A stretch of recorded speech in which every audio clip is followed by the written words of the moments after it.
సమర్థ నాయకత్వం ఉంటే వచ్చే ఎన్నికల్లో 175 స్థానాల్లోనూ తెలుగుదేశానిదే విజయమని ముఖ్యమంత్రి చంద్రబాబు ధీమా వ్యక్తం చేశారు.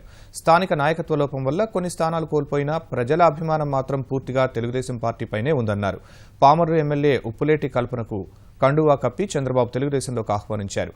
పామరు నియోజకవర్గంలోని 2 జెడ్పీటీసీలు, 14 మంది ఎంపీటీసీలు, 12 మంది సర్పంచులు కూడా పసుపు తీర్థం పుచ్చుకున్నారు. నియోజకవర్గ ఇన్ఛార్జ్ వర్ల రామయ్య సహకరించిన రీతిలోనే అన్ని ప్రాంతాల నేతలు పార్టీకి సహకరించాలని చంద్రబాబు పిలుపునిచ్చారు.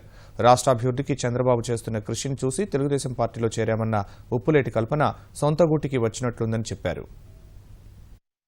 అభివృద్ధిని చూసి మేము కూడా ఈ అభివృద్ధిలో భాగస్వాములు కావాలి, మా వంతు బాధ్యత మేము కూడా నిర్వర్తించాలని మీరందరూ ముందుకు వచ్చారు. అదే మాదిరిగా ఈరోజు రామయ్య గారిని కూడా చూశారు. ఆయన కూడా మనస్ఫూర్తిగా స్వాగతం పలికారంటే ఈ స్ఫూర్తి రాష్ట్రంలో ఉండే ప్రతి ఒక్కరిలో ఉంటే రాబోయే 50 సంవత్సరాలు తెలుగుదేశం పార్టీకి తిరుగు ఉండదు.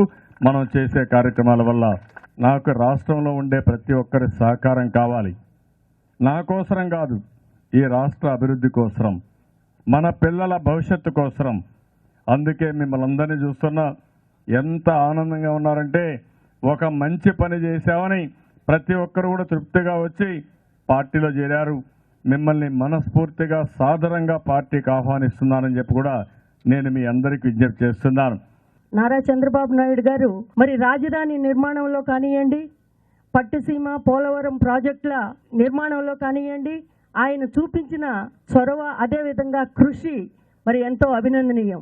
పోలవరం ప్రాజెక్టుని పూర్తి చేసి ఈ ఆంధ్ర రాష్ట్ర ప్రజలకి వరంగా అందించాలని చెప్పి అహర్నిశలు కృషి చేస్తున్న మన ముఖ్యమంత్రి చంద్రబాబు నాయుడు గారి కృషికి మరి మేమందరం కూడా మరి ఎంతో సంతోషించి ఆకర్షితులమై ఈరోజు పార్టీలో చేరటం జరిగింది.